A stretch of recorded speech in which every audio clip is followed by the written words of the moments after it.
Selamat sore pendengar setia Market Review. Berikut ulasan berita sore 16 Maret 2021. Berita dikutip dari bisnis.com. Berita pertama, harga tembaga mencatatkan penguatan selama 4 hari beruntun seiring dengan rilis data aktivitas ekonomi di China yang lebih baik dari perkiraan sebelumnya.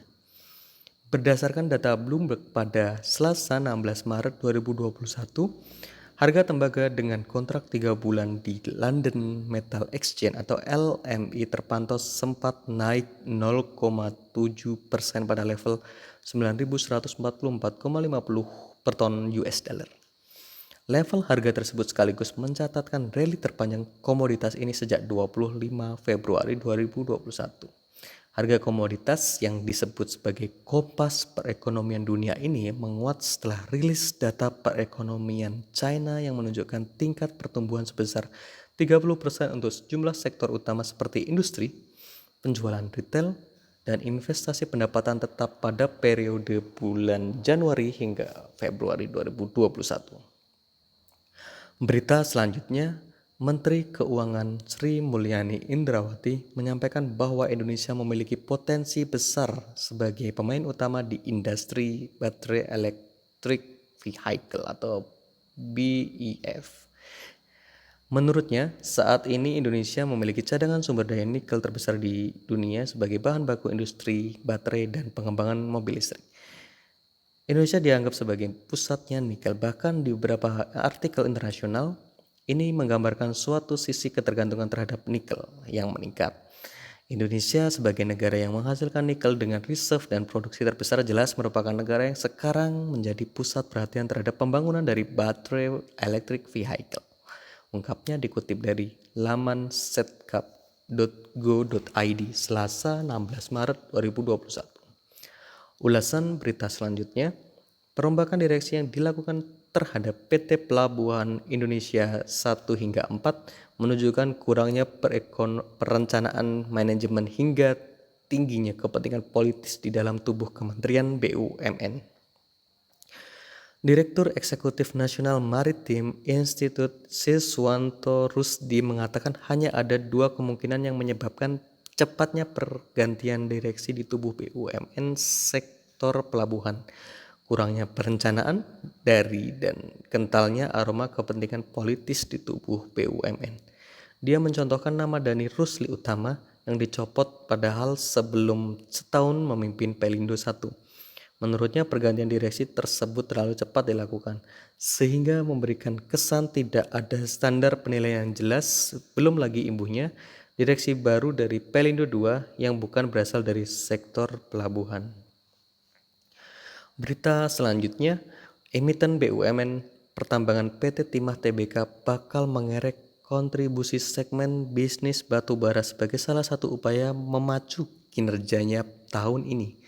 Direktur Keuangan Timah Wibisono yang mengatakan bahwa perseroan melalui salah satu entitas usahanya PT Tanjung Alam Jaya akan meningkatkan tingkat produksi batubara pada 2021 menjadi sekitar 500.000 ton hingga 750.000 ton. Untuk diketahui, hasil tambang batubara milik emiten berkode saham TINS itu mengandung kalori sebesar 6.200 kcal atau termasuk batubara berkalori tinggi. Kenaikan volume produksi tersebut seiring dengan tren penguatan harga batubara global sejak akhir 2020.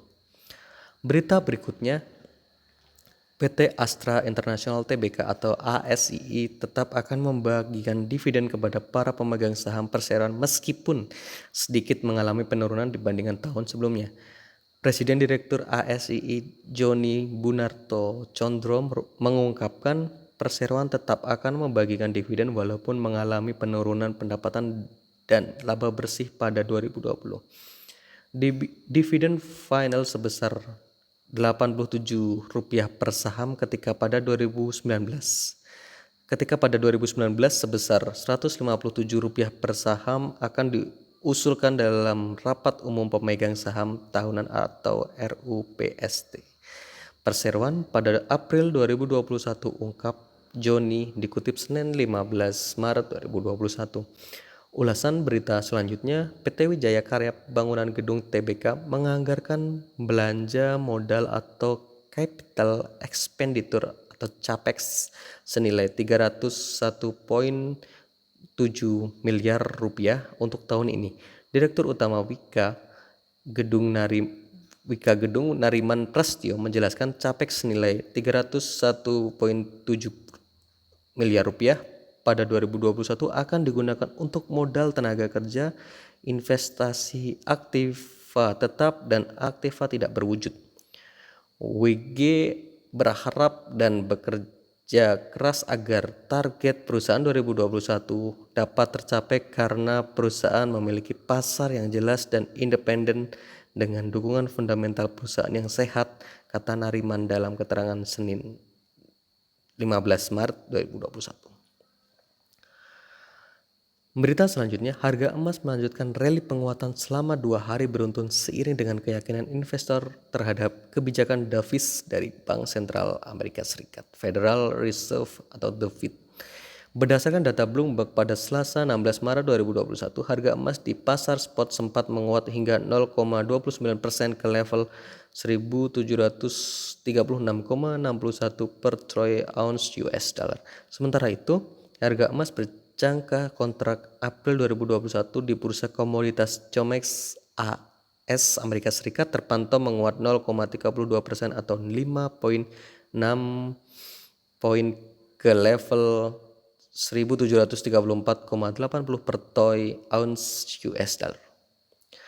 Berita terakhir, market review hari ini, PT Bank Syariah Indonesia Tbk resmi ditunjuk oleh Direktorat Jenderal Pengelolaan Pembiayaan dan Risiko atau DJPPR Kementerian Keuangan sebagai mitra distribusi baru penjualan surat berharga syariah negara retail atau sukuk retail SR14.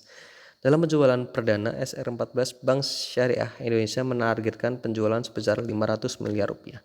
Direktur Utama Bank Syariah Indonesia, Heri Gunardi, berharap dengan adanya Bank Syariah Indonesia sebagai mitra distribusi sukuk saat ini diharapkan dapat mendiversifikasi kebutuhan produk perbankan khususnya investasi nasabah.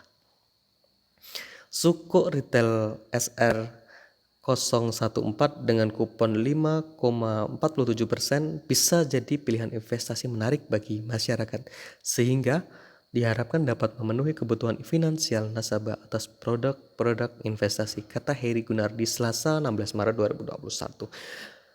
Demikian ulasan berita pada sore hari ini, semoga bermanfaat, stay healthy dan semoga tersenyum melihat market hari ini.